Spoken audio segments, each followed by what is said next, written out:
Hi guys! So today I just wanted to talk to you about moving to New York and give you some tips on how to do that. I'm not an expert, but I thought I would just tell you about how I did it and then maybe some other things that I've learned along the way. So I moved out here about a little over 2 years ago. I moved from San Francisco. A lot of people ask why I moved here. When I was 16, I came to visit and I absolutely loved it. And I just knew that at some point in my life I wanted to live here.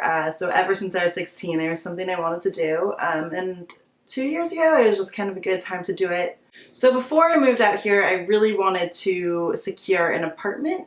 That was just a personal preference. You don't have to have a place when you move out here, but I kind of just wanted to. It was just like for peace of mind and knowing where I was gonna be. So first, I kind of looked at all the different areas, kind of tried to decide where I wanted to live. A really good way to look at all the different neighborhoods actually is Airbnb. They have city guides and they break it down by each neighborhood and they give really good guides on each place. So that was kind of where I started looking, and I kind of knew I wanted to live in Brooklyn, but I mean I wanted to live in Manhattan, but I knew I couldn't afford it. So Brooklyn seemed awesome, and also it's like there are so many young people here and it's just a really great place to be. So I started looking at different neighborhoods, and I also asked friends and people who had lived here before. After I knew kind of where I wanted to live, I started looking on CRAIGSLIST under the shared rooms, or like the room share section. The apartment section as well, but those are mainly for people who want to get an entire apartment. I wanted to have just move in somewhere that with a roommate, someone who's already set up, and I could just have a room. I figured it was a good way you could meet people right off the bat, and you don't have to bring like a couch and like, you know, the whole apartment will be set up. I started seriously looking about a month before, and that's when I started emailing people because that's when the dates were actually available for what I wanted. So just be ready to email a bunch of people because a lot of people won't want to deal with you if you're not in the location. So that's the one thing about finding a place beforehand. It's going to be a little bit trickier. But so I would email people, and to make them know that I was like a real person, I would include links to social media, like to my Instagram and stuff, and I would just kind of like put in some personal facts about me. Like you want to make it sound like you're a real person, and I think that's when people will respond. And I also said I was open to FaceTiming or talking on the phone. So I got some responses back, and there was like 2 that I was like seriously considering. And so I talked to one of them on the phone, and the other one we FaceTimed. She like gave me a tour of the apartment through FaceTime, and she just seemed so nice. She's the one that I ended up living with. It ended up being like such a good match, like, and now she's one of my best friends. We don't live together anymore. We lived together for a year, and then after a year we both decided to move out on our own, so we both live in studios now, only like a couple blocks from each other and only a couple blocks from where we lived before. It ended up really well, and I think maybe I just got lucky because I know there are people who have bad experiences when they first moved to New York. But I think if you allow yourself enough time to really like try and find a good place and like use your intuition and like go with your gut, you can definitely find something. Then, so how I moved out here, so I had secured the apartment. Then I knew I really wanted to road trip because it just sounded like fun. So before I left, I actually sold my car because I knew I didn't want to have a car in New York. So I rented a car, and I rented like the biggest size SUV you can rent that's like not a truck, because the trucks are just more expensive and they're a lot more costly on gas and things, and packed it full, like entirely full. But I did that. It was really fun. The road trip itself was just so fun. I recommend that if you have never done a US road trip. So then I moved out here and a friend came with me, so that was really nice. So when we got here, she helped me like unload all my stuff and set it up. Now the other thing I did, which I maybe wouldn't recommend, I guess it was nice, but so the room that I was moving into was tiny, like super tiny. I mean, these are New York sized places. They're so small. And I was like, there's no way all my stuff will fit, so I'm gonna have to get a loft bed. This is what I thought. So I had found like a lofted bed from Walmart actually, and so I bought it online and had it just shipped to the store. So it was shipped to a store in New Jersey.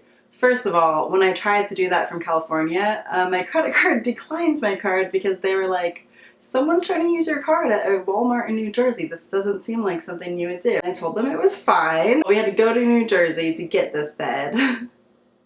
It came in a huge box, and even with this SUV I had, my friend and I, like, it was so hard getting it into the car. First of all, it barely fit, just barely. Like, and my friend in the passenger seat had to have her chair all the way up, so she was like in the windshield. It was also so heavy that we couldn't lift it on our own. So then when we got back to my apartment, we're like, how are we gonna do this? What we ended up having to do is open the box and take up all the parts piece by piece.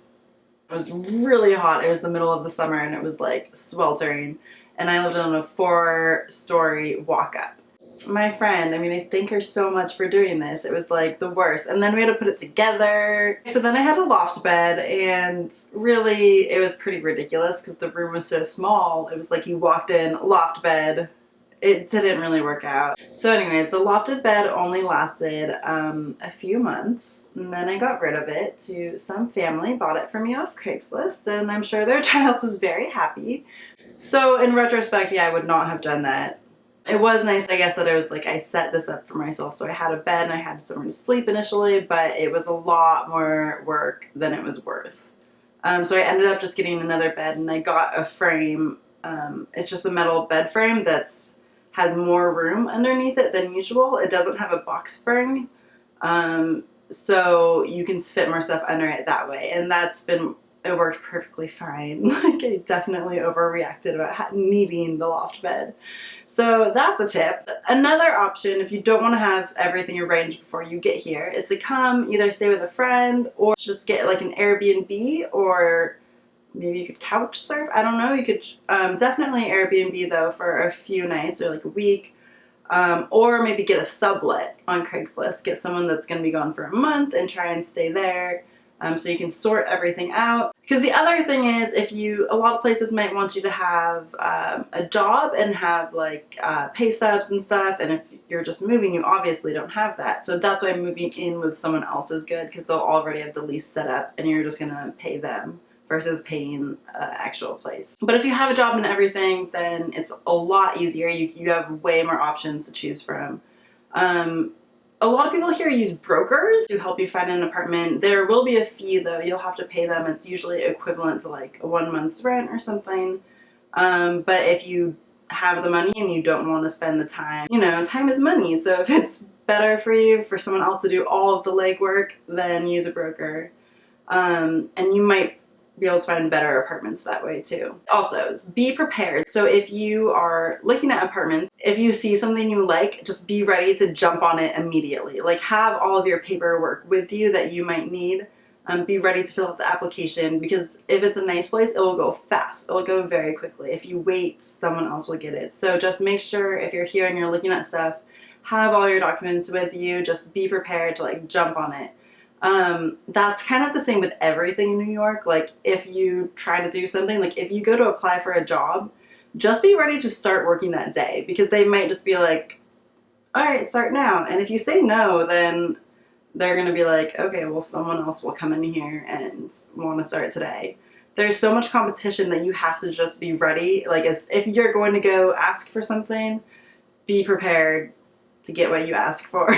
But yeah, so as far as finding apartments, I think Craigslist is definitely the best way to go. You can find everything you need there. Also, things like furniture and all of that. I always use Craigslist. Also, jobs. Craigslist is really what I use for a lot of things in my life. Just know that things are very expensive here and you're gonna have to make some sacrifices. So have like a list of things that you'd like, you know, like whether it's like location to a train or like amenities like laundry, dishwasher, you know, hardwood floors, like whatever are your most important things. Just know you're probably gonna have to sacrifice some of those things. Usually it ends up being space, like that's the thing. Usually you will not have dishwashers or elevators or laundry in buildings. That's pretty standard not to have any of those.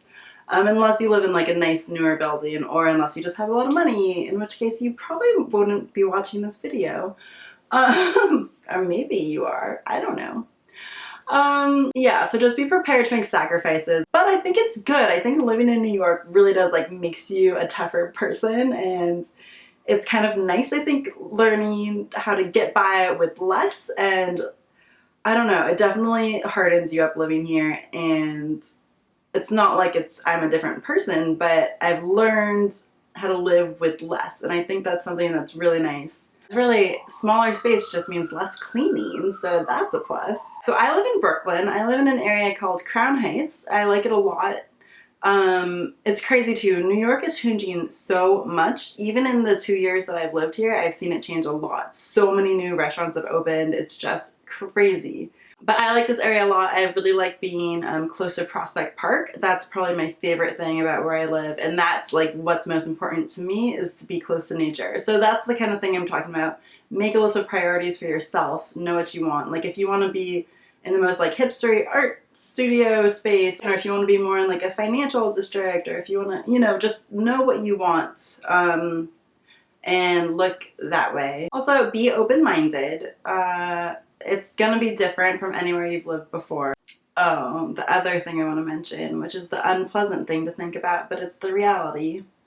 Most places will have some form of like cockroaches and or mice or rats. I've never seen rats inside a place, but I've definitely seen mice and cockroaches. I feel like these buildings are also old. They're everywhere and you can't get away from them, and your apartment building should be taking care of it. Like every place I've lived has someone that comes in every month and like sprays, and it's not something you really want to think about, but it's the reality. You get used to it, which is not that great. But like it can be under control. It's not like out of control. It's like every once in a while there might be an issue. One thing I would say though, a tip, live near good train stations, like close enough at least that there are a few options of places you can go. Living close to a train station I feel like is a huge thing. I mean, I live, there are 2 train stations nearby and they're each about a half mile away, which is like kind of far, but close enough. I mean, I get a lot of good walking in, so that's a plus. But I think any more than a half mile, like you'll be hating it, especially in winter. So, and I mean, when it's really hot in summer too. So just, I feel like that's like one thing you really should pay attention to, is proximity to train stations. If you're looking at apartments, just ask a lot of questions. Really just have a checklist of things that you want to know about. Every person is going to differ. Maybe ask about like the noise, if you're a light sleeper, like that kind of stuff, or safety, if it feels like an unsafe area, all of that. So I hope I answered some of your questions about moving to New York City, and wish you all the best. If you want to see some more stuff from me, I do travel related videos, then please subscribe, and hope you're all doing well. Happy travels. Bye. It's the farmer's market today. Go into the park to eat our bagels. Sitting on the park bench. Dun dun dun dun. Woohoo!